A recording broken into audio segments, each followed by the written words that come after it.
she was going through all this, like with Joe, and like Joe got deported. Like they never reached out to Donald Trump, even though they were on The Apprentice. Like, did you ever think, because I mean, that is right around the time that you met him. I mean, you're much more close with him now, but like, did you ever think of like stepping in and intervening and saying to Donald, like, certain people did step in. There was nothing that the president could do at that time, but I could tell you that the president and his family loved Teresa Giudice. They had a great time with her on the show. Lynn Patton was the one who got Teresa Giudice on The Apprentice, and he was always fond of her because of her authenticity. She was never try to pretend she was somebody she wasn't. Wait, so just before we move on, so like, and we can wrap up, like, so it's not like Teresa never reached out to you to try to appeal anything to Donald, or it's not like you could have anyway. Is the question you're asking, so I get it right, did Teresa try to help out Joe Giudice? By calling you because you're so close to Donald Trump. Teresa Giudice tried to help Joe Giudice, as the answer is yes. She wanted the father of her children to be allowed back in the United States of America.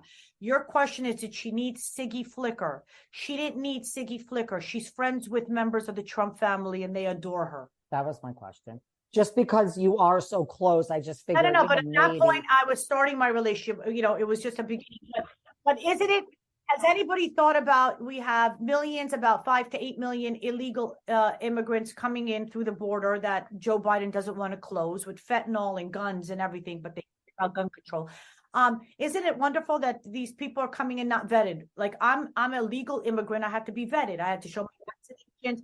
You can't just walk on an airplane and say, hey, I want to fly today. No, you have to go and buy the ticket. You have to do ID. There's a proper way of coming into a country. We have to know if you're a criminal, what you're doing here. So all these countries emptied out their jail cells. They're all here, but Joe Giudice can't be here. It's like we're living. Joe Giudice can't be in America, but all these clowns can be coming in, criminals. Well, I thought that the best thing about living in the United States of America is that people could have a difference of opinion. Yes. But the fact that they have to censor, if anybody tries to look for Siggy.Flicker on Instagram, you will get a notice. Are you sure you want to follow Siggy Flicker? You told me about that. You have to spell, you can't even find me. Siggy.Flicker. But be verified or not, I used to come up on the top. But now that I'm spewing truth bombs, I'm being censored and shadow banned. But even with that, you can't find Siggy. You can't find me. You have to find me through a friend, tagging me. You can't find me. So you keep watching and drinking the Kool-Aid of Housewives Editing Room and CNN and the brilliant women of The View. Can I ask a question about that? I mean, this might be the dumbest question, but like just one more question, just because I had such a pleasure of interviewing Juicy Joe Giudice. I love him. Love him. I mean, father, first of all, love those. I love Giudice. I love him. They adore him. Why? Because he's a good father. He's a good father. And talk about getting a bad edit. Oh my God, forget about it. And I don't love everyone that I interview. I mean, it's not. I have nothing. I loved him. Like, if Donald Trump becomes the president, it's like, is this over? Is there something Teresa can now maybe do again with these connections? She could maybe reach out. The answer would be yes. Two things. I was going to say I always say, and it is my wish for everyone in the world, that when you are on your deathbed, you will have nobody to answer to except yourself. So I really urge people all the time, you have to live your authentic truth. And I've always said, this is why I love Siggy, because you are living life for yourself. The comments are off. You do not give a fuck. And I am the same way. When you are on your death, when you're on your deathbed, the amount of people standing around it are going to be so few. You're not going to be pretty anymore. None of us are. We're all going to be a shell of the human being that we are. And so when you have now lived to please all these people, like, to me, Margaret must be exhausted. This must be and miserable. Like the Finstas and caring about the public image and what that is exhausting when you truly don't care, like me or you don't realize how simple and wonderful life is. You wake up, you live, you have a great day, and you go to bed. And you smile and you dance. I get hugs every day because I'm a hugger, and I'm like, what? And I want you to know one thing. It's the opposite. When you turn off your comments, it really means you value your life. it really means that you are so in tune with what's important in life. My kids are like, Mom, you post and you go off now. It's so much better. I used to answer everybody back. Yeah, I don't like you. And I'm like, honey, go worry about your mama. You know, your mom. And I had fun doing it. At one point, Joshua and Sophie are like, Mom, it's taken away from this. And I'm like, you know what? You're right.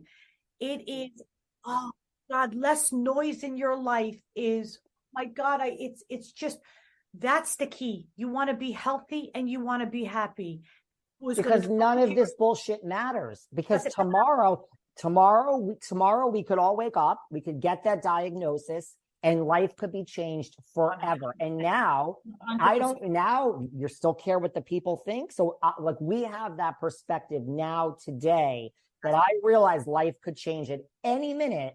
So today's not the day that I'm miserable. Today I got no problem. You could say I'm this, I'm that. Till now, I don't care, because when I have a bad diagnosis and I have a health problem, which will happen to all of us, then that's when life now changes. And now I got a problem and I got to go deal with that, and I'll fight it head on. But before that day, which is hopefully a long time away, you say what you, this is all bullshit. This is all every day. The fullest. None of it matters. And you're absolutely right, David. Everything you just said, on the money, absolutely right. I just want to say thank you for having me. Thank you for letting me speak my truth.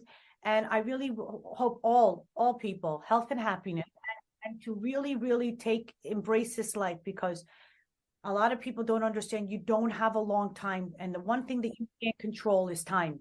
And you don't have time here on this planet. Make the best of it. Love with all your heart. When you meet somebody who's toxic, take the L out of lover. That relationship should be over. Stop hanging around with people who you don't need to hang out with. And less is more. The less people in your life, the less noise. You can concentrate on real friendships. Thank you. God bless you. On that note, Siggy, for all the money, like if they offered you $25 million for one season.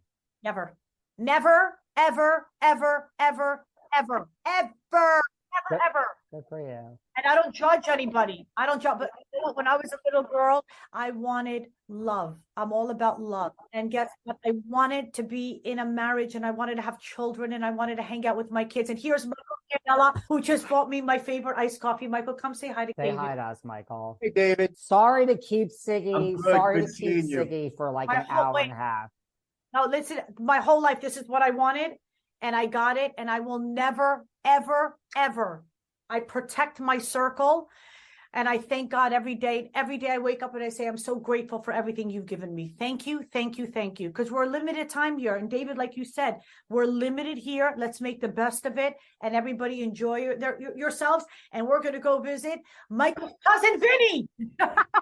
I've been visiting you, David. I'll see you. Mwah, mwah. Double. Mwah. Bye. Bye.